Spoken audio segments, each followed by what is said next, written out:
ప్రభునందు అత్యంత ప్రియమైనటువంటి దేవుని బిడ్డారా, ఇప్పుడు మన ప్రభువును లోకరక్షకుడైన యేసుక్రీస్తు అతి శుభమైన నామమును బట్టి చేరి ఉన్న మీకు అందరికీ పేరు పేరున హృదయపూర్వక వందనాలు తెలియపరుస్తూ ఉన్నాను. ఈ వాక్యం వీక్షిస్తున్న మీకు అందరికీ కూడా పేరు పేరున హృదయపూర్వక వందనాలు తెలియపరుస్తూ ఉన్నాను. నూతన సంవత్సర దీవెనలు సమృద్ధిగా ఆ పరిశుద్ధాత్మ దేవుడు 2021 సంవత్సరములు మీకు అందరికీ అనుగ్రహించును గాక. ఆమేన్. దేవునికి స్తోత్రం. హల్లెలూయా, హల్లెలూయా. ప్రభునందు అత్యంత ప్రియమైనటువంటి దేవుని బిడ్డారా, ఈ 2021 సంవత్సరము రెండవ ఆరాధనలోనికి పరిశుద్ధాత్మ దేవుడు మనల్ని నడిపించాడు. ఈ సమయంలో కొద్ది సమయాన్ని మాత్రమే దేవుని యొక్క మాటలు మనం నేర్చుకున్నాం. దేవుని యొక్క వాక్య ధ్యాన నిమిత్తము పరిశుద్ధ గ్రంథము నుండి ఆదికాండము 26వ అధ్యాయము 12వ వచనము నుండి 14 వరకున్న వాక్య భాగాన్ని దేవుని వాక్య భాగం ధ్యానం చేసుకుందాం. ఆదికాండము 26వ అధ్యాయము 12వ వచనము నుండి 14వ వచనం వరకున్న భాగాన్ని చదువుకుందాం. ఇస్సాకు ఆ దేశమందున్న వాడై విత్తనము వేసి ఆ సంవత్సరము నూరంతల ఫలము పొందెను. యెహోవా అతనిని ఆశీర్వదించెను గనుక ఆ మనుషుడు గొప్పవాడాయెను. అతడు మిక్కిలి గొప్పవాడగు వరకు క్రమక్రమముగా అభివృద్ధి పొందుచు వచ్చెను. అతనికి గొర్రెల ఆస్తియు గొడ్డెల ఆస్తియు రాజుల గొప్ప సమూహమును దాసుల గొప్ప సమూహమును కలిగినందున ఫిలిష్తీయులు అతని యందు అసూయపడిరి. చిన్న ప్రార్థన చేసుకుని వాక్యాన్ని నేర్చుకుందాం. మహాపరిశుద్ధుడవును ప్రేమ స్వరూపి అయిన మా ప్రియ పరలోకపు తండ్రి, మీ పరిశుద్ధమైన ఘనమైన అతి శ్రేష్టమైన నామమున మీకు లెక్కలేని వందనాలు స్తోత్రాలు. ఈ 2021వ సంవత్సరము రెండవ ఆరాధనలోనికి మమ్మల్ని నడిపించి ఇటు రీతిగా పాటల ద్వారా స్తుతి ఆరాధన ద్వారా మహిమ తెచ్చుకునే యేసయ్యా మీకు లెక్కలేని వందనాలు స్తోత్రాలు.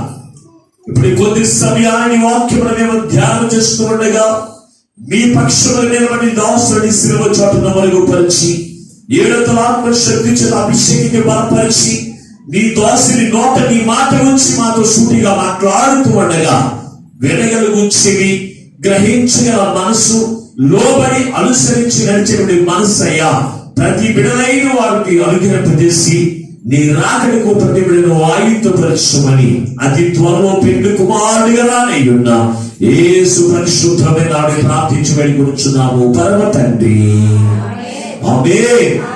ప్రభునందు అత్యంత ప్రియమైనటువంటి దేవుని బిడ్డారా, చదవబడిన వాక్య భాగములు ఈ రోజున పరిశుద్ధాత్మ దేవుడు మనతో మాట్లాడుచున్న అంశము ఏమైనదంటే, ఈ సంవత్సరము దేవుని యొక్క ఆశీర్వాదములతో మనము నింపబడాలి అంటే మనము ఏ లక్షణములు కలిగి ఉండాలో దేవుని యొక్క వాక్యము ద్వారా మనము నేర్చుకుందాం.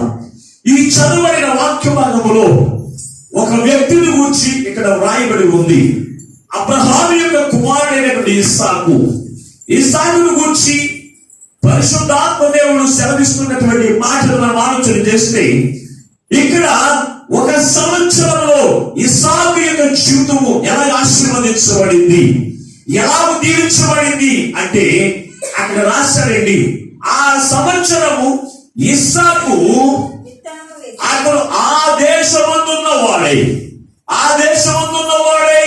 విత్తనము వేసి ఆ సంవత్సరము నూరంతల ఫలము పొందిన వాడైను. దేవుడు అతనికి తోడై ఉన్నాడు గనుక అతను ఆస్తి మిక్కిలి అభివృద్ధి చెందుతూ ఉంది. తనకున్నటువంటి గొడ్డల ఆస్తియు, పశువుల ఆస్తియు, అలాగునే వారికి పనివారు దాసులైన వారు కూడా విస్తరిస్తున్నారు. గల కారణము దేవుడు అతనికి తోడై ఉన్నాడంట. అయితే దేవుడు అతను అంతగా ఆశీర్వదిస్తుంటే ఫిలిష్తీయులైన వారు ఇస్సాకు యొక్క అభివృద్ధిని చూచి మా దేశంలోనికి వచ్చిన ఇస్సాకు, మా గ్రామంలోనికి వచ్చిన ఇస్సాకు ఎంతగా ఆశీర్వదించబడుతున్నాడా అని అతను చూసి ఏం చేశారంట? ఏమయ్యాడు? అతని యందు అసూయపడిరి. చూడండి, అసూయపడ్డారంట. అయితే ఈ రోజున ఈ 2021వ సంవత్సరంలో ఇస్సాకును దేవుడు ఆశీర్వదించిన దేవుడు, ఇస్సాకును అభివృద్ధి పరిచిన దేవుడు ఈ రోజున నీ పరిపాలనను ఆశీర్వదించడానికి, నీ కుటుంబాన్ని ఆశీర్వదించడానికి, నీ యొక్క చేతి పనిని ఆశీర్వదించడానికి ఆయన ఇష్టపడుతూ ఉన్నాడు. నిన్ను అభివృద్ధిలోకి నడిపించడానికి, నిన్ను ఆయన ఆశీర్వాదం చేత నింపి నిన్ను ఆనందపరచడానికి, అనేకులు నిన్ను చూసి అసూయపడేటువంటి ఆశీర్వాదం చేత నిన్ను నింపడానికి పరిశుద్ధాత్మ దేవుడు ఇష్టపడుతూ ఉన్నాడు. అయితే ఇస్సాకు వలె నీవు దీవించబడాలి అంటే, ఇస్సాకు వలె నువ్వు అభివృద్ధి చెందబడాలి అంటే, నీకున్నటువంటి కలిమి, నీకున్నటువంటి బిడలు, నీకున్నటువంటి సమృద్ధి, నీకున్నటువంటి ఆస్తిపాస్తులు దినదినము వర్ధిల్లాలి అంటే నీ జీవితము కూడా ఎలాగుండాలో తెలుసంటే ఇస్సాకు జీవితం వలె ఉండాలి. ఇస్సాకు వలె నీవు కూడా నడుచుకుంటే నీ జీవితమును కూడా దేవుడు ఏం చేస్తాడు తెలుసా? నవ్వులు కలగజేస్తాడు. ఇస్సాకు అనే పేరుకు అర్థము నవ్వు. ఇస్సాకు అనే పేరుకు అర్థము నవ్వు. తన బ్రతుకులు నవ్వు కలిగజేసిన దేవుడు ఈ రోజున, ఈ నూతనమైన సంవత్సరంలో, గత సంవత్సరంలో నువ్వు ఏడుస్తూనే ఉన్నావేమో, గత సంవత్సరంలో నువ్వు అనారోగ్యం ఇచ్చిన పని ఉన్నావేమో, గత సంవత్సరంలో ఇరుకు ఇచ్చిన బంధువులు ఇచ్చిన నీవు నలిగిపోతూ ఉన్నావేమో, ఈ రోజున ఈ మొదటి సంవత్సరం మొదటి నెలలో దేవుడు మాతో మాట్లాడుతూ ఉన్నాడు. నీ బ్రతుకులో, నీ జీవితంలో నవ్వు కలిగించడానికి అని ఇష్టపడుతూ ఉన్నాడు. అయితే ఇస్సాకు ఎలాగూ జీవించాడు అలాగే జీవిస్తే మన జీవితంలో కూడా దేవుడు అభివృద్ధిని కలిగిస్తాడు, ఆశీర్వాదం చేత నింపుతాడు, నవ్వుతో నింపుతాడు. అయితే ఇస్సాకులో ఉన్నటువంటి లక్షణాలు ఏంటో నేను ఎక్కువ లక్షణాలు తెలియపరచలేదు. ఓకే, 3 లక్షణాలు లేకపోతే 4 లక్షణాలు తెలియపరచు వాక్యాన్ని నేను క్లుప్తంగా ఊహించేస్తాను. పరిశుద్ధ గ్రంథంలో ఇస్సాకులో ఉన్నటువంటి ప్రథమ లక్షణము ఏమై ఉన్నదంటే అతడు దేవుడు చెప్పినట్లుగా చేశాడు. ఇదే ఆదికాండము గ్రంథము, ఆదికాండంలో 26వ అధ్యాయం 2వ వచనాన్ని ఒకసారి చదువుకుందాం. అక్కడ యెహోవా అతనికి ప్రత్యక్షమై నీవు ఐగుప్తులోనికి వెళ్ళక నేను నీతో చెప్పుచున్న దేశములో నివసించుము. ఈ దేశమందు పరదేశమై ఉండుము. నేను నీకు తోడై ఉండి నేను నిన్ను ఆశీర్వదించెదను. చాలండి. దేవుడు ఇస్సాకుతో చెప్పిన మాట ఏమన్నాడు తెలుసా? నీవు ఐగుప్తు దేశములో నివాసం. అప్పటికి ఐగుప్తు దేశంలో ఏమొచ్చిందో తెలుసా? కరువు వచ్చింది. తినడానికి ఆహారం ఉండట్లేదు, కడుపు నింపుకోవాలన్నా ఆహారం లేని పరిస్థితిలో దేవుడు అతనితో మాట్లాడుతున్నాడు. ఓ ఇస్సాకు, నువ్వు ఐగుప్తులో నేను నివసించు, నేను నీకు తోడై ఉంటాను, నిన్ను ఆశీర్వదిస్తానని దేవుడు ఏం చేశాడు తెలుసా? ఒక మాట సెలవిచ్చాడు. సెలవిస్తే ఇస్సాకు దేవుడు చెప్పినట్లుగా అతను చేశాడు. దేవుడు చెప్పినట్లుగా అదే దేశంలో ఉన్నాడు. దేవుడిచ్చినటువంటి పోషణ కొరకు దేవుడు ఆశీర్వదిస్తాడన్నాడు. ఆయన ఆశీర్వాదం ఆయన కుమరించబడుతుందని దేవుడు చెప్పినట్లుగా అతను చేసినప్పుడు అతని యొక్క జీవితంలో దేవుడి యొక్క ఆశీర్వాదాన్ని చూడగలిగాడు. ఈ రోజున మన యొక్క జీవితాలు కూడా యేసయ్య చెప్పినట్లుగా చేస్తే నీ బ్రతుకులో ఇస్సాకును అభివృద్ధి పరిచిన దేవుడు, ఇస్సాకుకు నవ్వు కలిగజేసిన దేవుడు, ఇస్సాకు యొక్క జీవితంలో సమృద్ధి చెంద నింపిన దేవుడు ఈ నూతనమైన సంవత్సరంలో నీ బ్రతుకులు కూడా సమృద్ధి చెంద నింపుతాడు. నీ కుటుంబంలో కూడా అభివృద్ధి మార్గంలో నడిపిస్తాడు. నీ బిడ్డలైన వారిని కూడా విస్తరింపజేసి ఆశీర్వాదములకు వారసులుగా సిద్ధపరిచి నీ నోట నవ్వు కలిగజేస్తాడు. ఎప్పుడు తెలుసా? దేవుడు చెప్పినది చెప్పినట్లుగా చేసినప్పుడు. ఈ రోజున క్రైస్తవులు ఎలా ఉన్నారు తెలుసా? క్రీస్తుని ధరించుకున్న చాలా మంది చెప్తున్న పొరపాటు తెలుసా? దేవుడు చెప్పినది చెప్పినట్లుగా చేయకుండా వారికి ఇష్టం వచ్చిన పనులు చేసుకోవడం, ఇష్టం వచ్చినట్లుగా నడుచుకోవడం, ఇష్టం వచ్చినట్టుగా ప్రవర్తించి నేను రక్షణ అయితే పొందారు కానీ ఏ నీవు నాకు లేదు ఏడ్చేటువంటి క్రైస్తవులు ఈ లోకంలో లేకపోలేదు. దేవుడు వాగ్దానం ఇచ్చి వాగ్దానం నెరవేర్చుటకు సమర్థుడు. వాగ్దానం ఇచ్చి మన యొక్క బ్రతుకులో నవ్వును కలిగించేందుకు ఆయన శక్తివంతుడు. కానీ మనం ఏం చెప్తామో తెలుసా? దేవుడు చెప్పినది చెప్పినట్లుగా మనం చేయము. దేశం అంతా కొలవచ్చింది, అయినప్పటికీ దేవుడు అతను చెప్పిన మాట తెలుసా? ఓ ఇస్సాకు, నీవు ఈ దేశమందు నివసించు, నేను నీకు తోడై ఉంటాను, నేను నీకు తోడై ఉంటాను, ఇదిగో నేను నిన్ను ఆశీర్వదిస్తాను అని ఏం చేశాడు తెలుసా? ఆ యొక్క ఇస్సాకుకి వాగ్దానం ఇచ్చిన దేవుడు. వాగ్దానం ఇచ్చినప్పుడు ఆయన దేవుడు చెప్పినటువంటి మాట అతను నమ్మిక ఇచ్చాడు. ఆయన చెప్పినట్లుగా అతను చేస్తాడు. ఈ రోజున మీ బ్రతుకుల్లో దేవుడు మీతో చెప్తూ ఉన్నాడు, ఈ నూతన సంవత్సరంలో దేవుని యొక్క సన్నిధిలో మీరు నిలవండి, దేవుని యొక్క సన్నిధిలో ఆశీర్వాదం ఇచ్చాక దేవుడు మిమ్మల్ని తృప్తిపరుస్తాడని ఈ రోజు దేవుడు మీతో చెప్తూ ఉన్నాడు. నమ్ముతున్నారా? నమ్ముతున్నారా?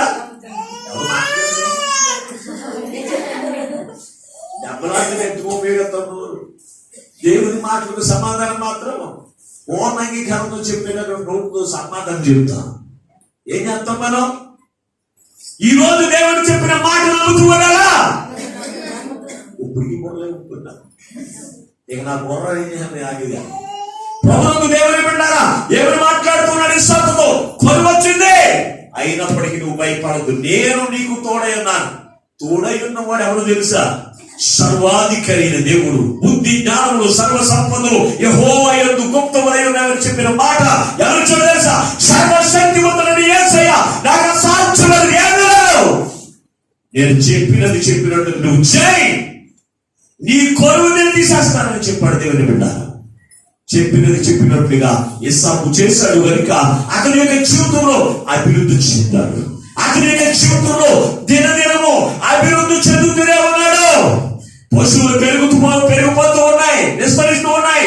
ఆ పశువులు కాయడానికి అక్కడ ఉన్నటువంటి దోసులు సరిపోవట్లేదు, దోసులు కూడా విస్తరిస్తూ ఉన్నారు. దానికి కారణం ఏంటి? దేవుడు అతనికి తోడై ఉన్నాడు. దేవుడు చెప్పినది చెప్పినట్టుగా అతను చేశాడు. సార్వత్రిక వేదవరాలు మనం చూసినప్పుడు ఆ దేశంలో కరువు వచ్చింది, తినడానికి ఆహారం లేదు, వర్షం లేక ఆ దేశం అంతా కూడా కరువుతో నింపబడినప్పుడు ఏలియా ప్రవక్తను ఆ స్థలంలోనికి నడిపించాడు. దేవుడే నడిపించాడు. నడిపించినప్పుడు ఏలియా ఆ సార్వత్రిక వేదవరాల దగ్గరికి వెళ్ళి మాట్లాడుతూ ఉన్నాడు. ఆమె అనుకుంటుంది అప్పటికే అతని దగ్గర, ఆమె దగ్గర పిడికిడి పిండి, గుడ్డిలో కొంచెం మాత్రమే నూనె ఉంది. 2 అప్పాలు వేసుకుని ఆమెను ఆమె కుమారుడు కూడా తిని ఇక తర్వాత తినడానికి ఆహారం లేదు, పిండి కూడా లేదు, చచ్చిపోదాం అనుకున్నాడు. అనుకున్నటువంటి సమయంలో దేవుని యొక్క దోసులు ఆ స్థలంలోనికి నడిపించబడ్డారు.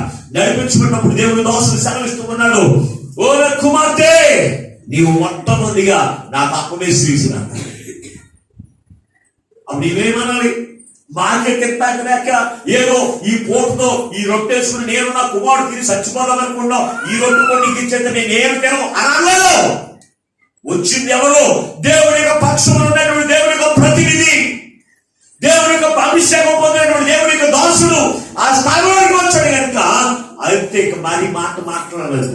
తన కడుపు గురించి చూసుకోలేదు, తన ఆకలి గురించి చూసుకోలేదు. దేవుడు చెప్పినటువంటి మాటని అది దేవుని యొక్క దాసుని యొక్క మాట నమ్మింది. నమ్మి ఆ దాసుడు చెప్పినది చెప్పినట్టుగా చేసింది. మొట్టమొదటిగా అప్పమేసి తీసుకుని వచ్చి ఎవరికి పెట్టిందో తెలుసా? దేవుడికి అర్పించింది. ఆ యాజకుడికి అర్పించినప్పుడు ఆమె చెప్పినది చెప్పినట్లుగా చేసినప్పుడు ఆమె యొక్క బ్రతుకులో ఆ దేశం అంతా కొరత నింపబడింది. కానీ ఆ కుటుంబము 3.5 సంవత్సరములు సమృద్ధి చేత నింపబడింది. దేవుని బిడ్డ, ఈ రోజున నువ్వు దేవుడు చెప్పినట్టు చేస్తున్నావా? దేవుడు చెప్పినట్టు మనం చేయము. ఎందుకో తెలుసా?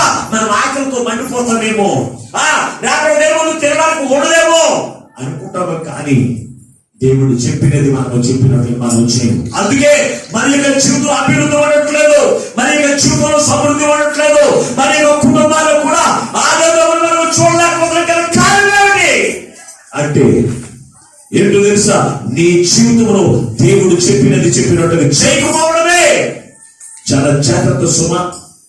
దేవుడు చెప్పినట్టుగా నువ్వు చేస్తే ఆనాడు ఇస్సాకు యొక్క జీవితంలో అతనికి తోడై ఉండి అతని యొక్క ఆస్తిని అభివృద్ధి చేసిన దేవుడు, అతని యొక్క పంటలను ఆశీర్వదించిన దేవుడు, అతని యొక్క గొర్రెలను ఆశీర్వదించిన దేవుడు నీ చేతి పనిని కూడా ఆశీర్వదించి సర్వ సమృద్ధి చేత నింపడానికి ఆయన ఇష్టపడుతూ ఉన్నాడు.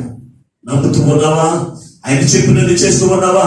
గత సంవత్సరం ఆయన చెప్పినట్లు చేయకుండా నీ బ్రతుకు అభివృద్ధిలో లేవు.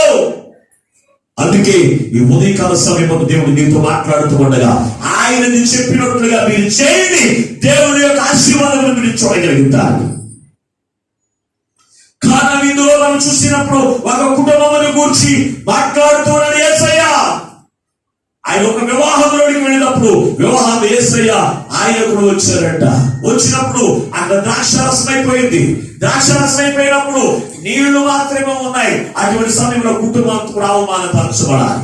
ఆ కుటుంబాలతో కూడా వ్యాధులతోనూ సమాధానం లేకుండా సమయంలో పరిశుద్ధాత్మ దేవుడు యేసయ్య ఆయన దేవుడి గారికి వెళ్ళినప్పుడు అక్కడ మాట్లాడుతున్న తల్లి మాట్లాడుతూ చెప్పిన మాట ఏంటో తెలుసా? ఆయన మీతో చెప్పినది చేయండి, దేవుని అద్భుత కార్యములు మీరు చూడగలుగుతారని చెప్పింది. చెప్పినప్పుడు ఆయన చెప్పిన మాట ఏంటో తెలుసా? నీళ్ళలో తీసుకుని రండి, ఆ బాణలని రాతి బాణలని నీళ్ళ నింపన్నాను. దేని పిచ్చుల్లో చెప్తున్నాడు ఈయన నీళ్ళ నింపండి, ద్రాక్షారసం నేను చూస్తుంటా నీళ్ళ నేను తెచ్చుకోలేమా అని అనలేదండి. ఆయన చెప్పినది వారి విశ్వాసంతో వారు చేస్తారు. నీళ్లు బాణలని నింపారు. నింపిన వెంటనే యేసయ్య ఏమన్నాడు తెలుసా? ఆ నీళ్లు అందరికి వడ్డించింది అన్నాడు. అది తాగిన వారు అందరూ ఏమన్నారు తెలుసా? ప్రతి ఒక్క పెండ్లి విందులో ముందు శ్రేష్టమైన ద్రాక్షారసం పోసి తర్వాత జబ్బు రసం అంటే నీళ్లు కలిపేందుకు పోస్తారు. కానీ ముందేమో నీళ్లు కలిపేందుకు పోసి తర్వాత శ్రేష్టమైన ద్రాక్షారసం దాచుకున్నప్పుడు పోస్తున్నావా? దేవుడు ఎంత గొప్ప కార్యం జరిగించారండి. ఆయన మీతో చెప్పినది చేస్తే మీ జీవితంలో మీ వల్ల కార్యం కూడా యేసయ్య జరిగించి నీ జీవితంలో మధురమైన అనుభూతిని కలిగించడానికి ఆయన ఇష్టపడుతూ ఉన్నాడు. నమ్ముతూ ఉన్నావా? ఆయన చెప్పినది ఎంతవరకు నువ్వు చేస్తూ ఉన్నావా? చేయట్లేదా? ఏ రోజున పరిశ్రమ చేసుకున్నాడా? ఆయన మీతో చెప్పినది చేసినట్లయితే మీ జీవితంలో కూడా గొప్ప కార్యములు చూడగలుగుతారండి. ఇస్సాకు ఆ దేశంలో ఉన్నప్పుడు, ఐగుప్తు దేశంలో ఉన్నప్పుడు అతని యొక్క జీవితంలో కరువు చేత ఉన్నాడు. అటువంటిప్పుడు దేవుడు చెప్పినట్లుగా అతడు చేశాడు. కదలలేదు, ఆయన మాటకు తొలగిపోలేదు, ఆయన మాటను లెక్క చేయకుండా జీవించలేదు. ఆయన ఏ మాట చెప్పాడు ఆ మాట ప్రకారం ఇస్సాకు చేశాడు కనుక అతని యొక్క జీవితం అతనికి తోడై ఉన్నాడు. ఈ 2021వ సంవత్సరంలో దేవుడు మీకు తోడై ఉండాలని ఇష్టపడుతూ ఉన్నాడు. ఆయన కోరుకుంటున్నాడు కనుక ఆయన చెప్పేది చేయడానికి నీవు సిద్ధంగా ఉండాలి. ఈ 2021వ సంవత్సరంలో ఆయన నీతో ఏదైతే చెప్తూ ఉన్నాడో అది చేయడానికి నీవు సిద్ధంగా ఉన్నట్లయితే ఆయన నీకు తోడై ఉండడానికి, నిన్ను ఆశీర్వదించడానికి, నిన్ను అభివృద్ధి పరచడానికి, నీ పంటను, నీ పాడిని, నీ పశువులను అన్నిటిని విస్తరింపచేయడానికి ఆయన సిద్ధంగానే ఉన్నాడు. దేవుడు ఉన్నాడు కనుక ఇస్సాకు దేవుడు తోడై ఉంది. అనేకులు చూసి అసూయపడినట్లుగా అక్కడ దీవించబడడానికి కారణం తెలుసంటే దేవుడు చెప్పినట్టుగా అతను చేశాడు. రెండవది, దేవుడి యొక్క వాగ్దానాన్ని అతను నమ్మినటువంటి వాడిగా ఉన్నాడండి. చదువుదామా? ఆదికాండం 26వ అధ్యాయము 3వ వచనం. ఈ దేశమందు పరవాసివై ఉండము, నేను నీకు తోడై ఉండి నేను నిన్ను ఆశీర్వదించెదను. ఎలయనగా నీకును నీ సంతానములకు ఈ దేశములన్నీ ఇచ్చి నీ తండ్రి అయిన అబ్రహాముతో నేను చేసిన ప్రమాణమును నెరవేర్చి ఆకాశ నక్షత్రముల వలె నీ సంతానం విస్తరింపజేసి నీ సంతానమును విస్తరింపజేసి ఈ దేశములనియు నీ సంతానములకు ఇచ్చేదను. నీకు నీ సంతానములకు ఇచ్చేస్తాను. ఇది ఎవరు చెప్పిన మాట? వాగ్దానం అంటే దేవుడు వాగ్దానం చేస్తాడు. నేను నిన్ను ఆశీర్వదిస్తాను. ఎప్పుడో తెలుసా? ఈ దేశస్తులు నువ్వు ఎలా ఉండాలి? పరవైశ్యమై ఉండము. పరవైశ్యమై ఉండము. కలిసిపోమనలేదండి. ఆ దేశంలో ఉన్నవారు ఎవరు? ఫిలిష్తీయులు, అన్యులైన వారు. వారితో కలిసిపోయి వారు చేసిన పనులన్నీ చేశాడు. వారు చేసినవన్నీ కూడా చేసుకుంటూ నడుచుకుని నీ దీవెన తొలగించాడు. ఎక్కడి నుంచి వస్తుంది దీవెన? అది దేవుడు చెప్పలేదు. నీవు ఆ దేశస్తులైన ఫిలిష్తీయులు, వారి విగ్రహారాధికులు, వారికి నువ్వు పరవైశ్యమై ఉండవు. వారితో కలిసిపోయి వారు చేసినవన్నీ కూడా మనము కూడా చేసుకుంటూ ఆయన దేవుడిలోకి వచ్చి బయటలోకి కొంచెం ప్రార్థన చేసి, అయ్యా ఈ సంవత్సరం అంతా నన్ను దీవించింది. ఆయన ఎలా దీవించేస్తాడు? ఇస్సాకును అలాగే దీవించలేదు. ఇదిగో దేవుడు అతనితో చెప్పిన వాగ్దానం ఏంటో తెలుసా? ఈ దేశస్తులు నువ్వు పరవైశ్యమై ఉండి ఏమైనా మాట్లాడుతున్నాడో తెలుసా అంటే, నేను నీకు తోడైంది, నేను ఆశీర్వదిస్తాను. వాగ్దానం చేశాడు. ఇస్సాకు వాగ్దానంలో నమ్మినటువంటి వాడిగా ఉన్నాడు. ఈ రోజున నిశ్చితమును కూడా రాత్రికాల సమయం మందు ఈ 2021వ సంవత్సరం నూతన సంవత్సరంలో ప్రవేశించగానే దేవుడు ఒక వాగ్దానం ఇచ్చాడు. ఏమిటో వాగ్దానము? ఇదిగో నీవు నా సొంతం, నేను నిన్ను పేరు పెట్టి పిలుస్తున్నాను. నీవు నదులలో పడి దాటినప్పుడైనా నేను నీకు తోడై ఉంటాను. అగ్ని నిన్ను కాల్చివేయదు, ఏది కూడా నీకు ఆనిచేయదు. నేను నీకు తోడై ఉన్నానని వాగ్దానం చేశాను. ఈ వాగ్దానం ఎందరైతే నమ్ముతూ ఉన్నారో, ఆ వాగ్దానం ఎప్పుడైతే నమ్మి ఆ వాగ్దానం ప్రకారంగా నువ్వు ప్రార్థన చేసుకుంటూ నువ్వు ముందుకు కొనసాగినట్లయితే, వాగ్దానం చేసిన వాడు నెరవేర్చుటకు సమర్థులని నమ్మినట్లయితే దేవుడు నీ చుట్టూ అద్భుతాన్ని జరిగిస్తాడండి. అందుకు పరిశుద్ధ గ్రంథం రాస్తూ ఉన్నాడు. హెబ్రీయులకు రాసిన పత్రిక 10వ అధ్యాయం 23వ వచనంలో మనం చూసినప్పుడు, హెబ్రీయులకు రాసిన పత్రిక 10వ అధ్యాయం 23వ వచనం, వాగ్దానం చేసిన వాడు నమ్మదగిన వాడు కనుక మన నిరీక్షణ విషయమై మనం ఒప్పుకొనినది నిశ్చయముగా పట్టుకుందుము. కొందరు మానుకొని చూడనట్లుగా సమాజముగా చాలండి. ఈ చదవబడిన వాక్య భాగంలో దేవుడు మనతో మాట్లాడుతూ ఉన్నాడు. వాగ్దానం చేసిన వాడు నమ్మదగిన వాడు, అంతేకాదు దానిని నెరవేర్చుటకు సమర్థుడు. కనుక ఆ వాగ్దానం మనం ఏం చేయాలంట? ఏం చేయాలి? గట్టిగా పట్టుకోవాలా? వాగ్దానం చేశాడు రాత్రి కాలంలో, పొద్దున్న తెల్లగడ్డ వాగ్దానం చేశాడు. వాగ్దానం విడిచిపెట్టి వరకు ఉండడానికి వీల్లేదు. అన్ని గట్టిగా పట్టుకుంటాం. డబ్బులు అసలు వదలండి. చిన్నపిల్లలు వదలండి డబ్బులు. ఇప్పుడు పుట్టిన పిల్లలు వాళ్ళు డబ్బులు చూసి వదులుతారు అనుకుంటారా? ఆ చేతుల్లో కాగితం దగ్గర కూడా కాగితం మనుషులు పోవాలి కానీ వదులుతారేదండి. డబ్బు అంటే అంత ప్రేమ కలిగినటువంటి వాళ్ళు కంప్యూటర్ యుగం అయిపోయింది. కనుక మనం పట్టుకోవాల్సింది డబ్బులు కాదు, మనకు పట్టుకోవాల్సింది దెబ్బలాటం కాదు. దెబ్బలాటం కొంతమంది వదలండి. అది పట్టుకున్నారంటే వదలలు తెల్లారిపోతాయి.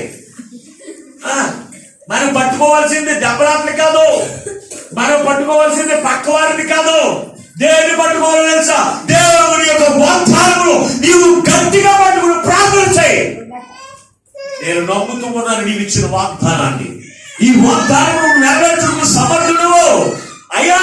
ఈ వాగ్దానం నా బ్రతుకులు నెరవేర్చునైనా అది గట్టిగా పట్టుకునేటువంటి వారిగా ఉన్నారు. అబ్రహాము యొక్క జీవితంలో దేవుడు వాగ్దానం ఇచ్చాడు. అబ్రహామా, నేను నీకు తోడై ఉంటాను. ఆ వాగ్దానాన్ని అబ్రహాము గట్టిగా పట్టుకుని ప్రార్థన చేశాడంట. చదువుదాం ఒకసారి. హెబ్రీ పత్రికలోనే 6వ అధ్యాయం 13వ వచనాన్ని మనం చదువుకుందాం. హెబ్రీ పత్రిక 6వ అధ్యాయం 13వ వచనం కిందకి, దేవుడు అబ్రహామునకు వాగ్దానం చేసినప్పుడు తనకంటే గొప్పవాని ఏ గొప్పవాని తోడు అని ప్రమాణం చేయలేకపోయాను కనుక తన తోడు అని ప్రమాణం చేసి నేను నిశ్చయముగా నిన్ను ఆశీర్వదిస్తాను, నేను నిశ్చయముగా విస్తరింపజేసేదను అని చెప్పాను. ఆ మాట అబ్రహాము నమ్మి సహించి ఆ వాగ్దాన ఫలము పొందెను. చూడండి ప్రభువు దేవుని బిడ్డలారా, అబ్రహాము జీవితంలో ఆశీర్వాదం లేదు, సంతానం లేదు, ఆనందం లేదు. ఎప్పుడు చూసినా నాకు బిడ్డలు లేదే అని ఏడుస్తూ ఉన్నటువంటి వాడు అబ్రహాము.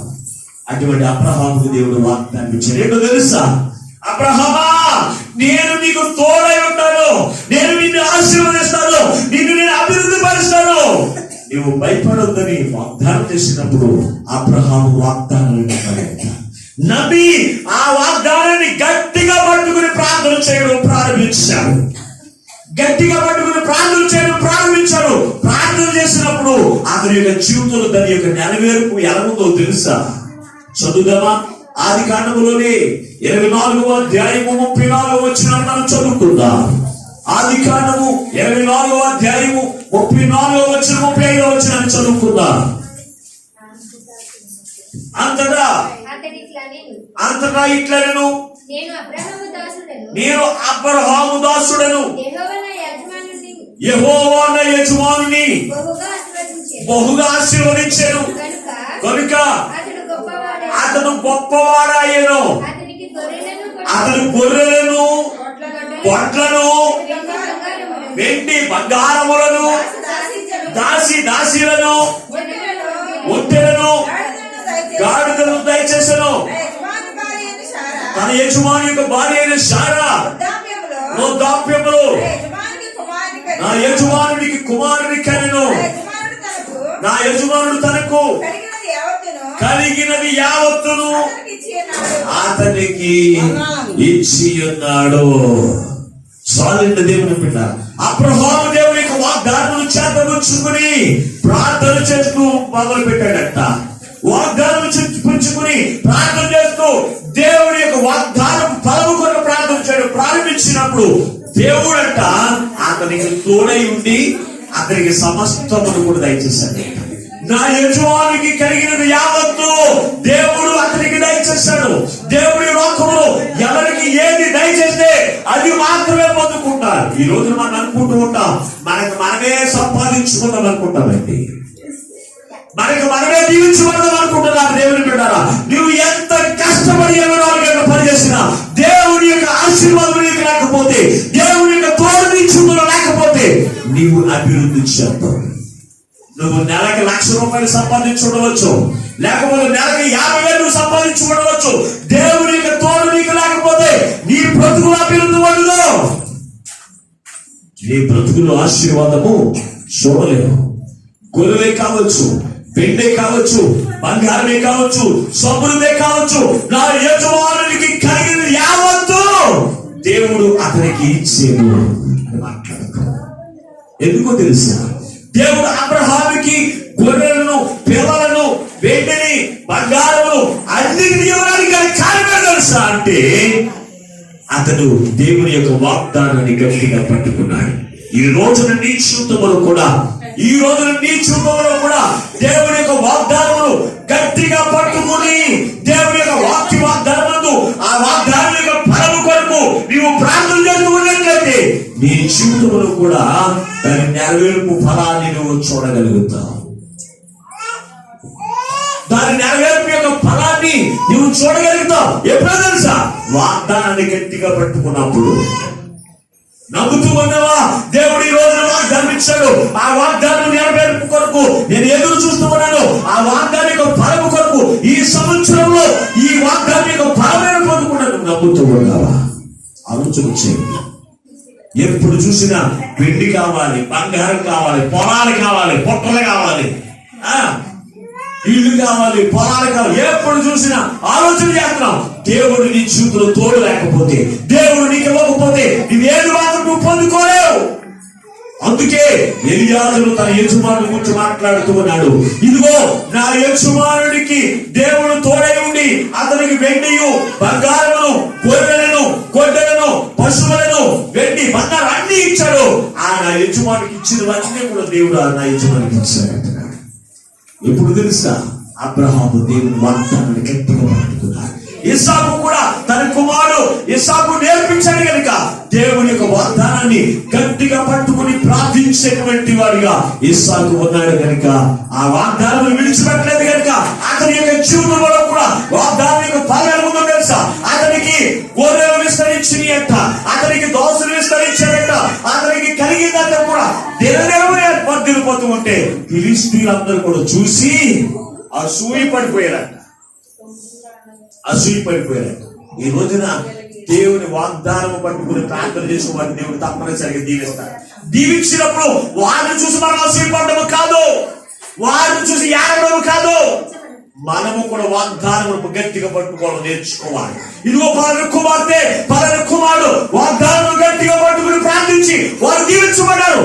ఈ రోజున నేను కూడా ఈ రోజున సంవత్సరంలో దేవుని యొక్క వాగ్దానం గట్టిగా పట్టుకుని నేను ప్రార్థించి పలానా వారి మరి నేను దీవించి అబ్రహాము అని నేను దీవించబడాలి, అబ్రహాము అని నేను విస్తరించబడాలి, ఇస్సాకు అని నేను విస్తరించబడాలి అని మనం ప్రార్థించి అనుభవం మనము కాదు దేవుని అంటారు. మొట్టమొదటిగా చూస్తే ఇస్సాకు దేవుడు 100 సంవత్సరం పొందుకోవడానికి గల కారణం తెలుసా అంటే అతడు దేవుడు చెప్పినట్లుగా చేశాడు. రెండవది దేవుడు వాగ్దానం ఇచ్చాడు కనుక ఆ వాగ్దానంలో అతను నమ్మాడు. నమ్మి గట్టిగా పట్టుకుని అతని జీవితంలో ఆస్తిని లోకంలో సమస్తమును అన్ని కూడా పొందుకోగలిగారు. ఈ నూతనమైన సంవత్సరంలో దేవుని యొక్క వాగ్దానాన్ని నమ్మినట్లయితే దేవుడు ఇస్సాకును ఆశీర్వదించిన దేవుడు, యాకోబును ఆశీర్వదించిన దేవుడు మిమ్మల్ని కూడా దేవుడు ఏం చేస్తాడో తెలుసా? ఆశీర్వదిస్తాడు. 3వ లక్షణం ఏంటో తెలుసా? ఇస్సాకున్న లక్షణం ఏంటో తెలుసా? అతను గొప్ప ప్రార్థన పరుడు. అతను గొప్ప ప్రార్థన పరుడు. చదువుదాం పరిశుద్ధ గ్రంథంలో మనం చూసినట్లయితే ఆదికాండము 26వ అధ్యాయం 25వ వచనాన్ని చదువుకుందాం. అక్కడ ఒక బలిపీఠము కట్టించి యెహోవా నామమున ప్రార్థన చేసి అక్కడ అతను గుడారం వేసెను. అప్పుడు ఇస్సాకు ఇస్సాకు యొక్క బావి అక్కడ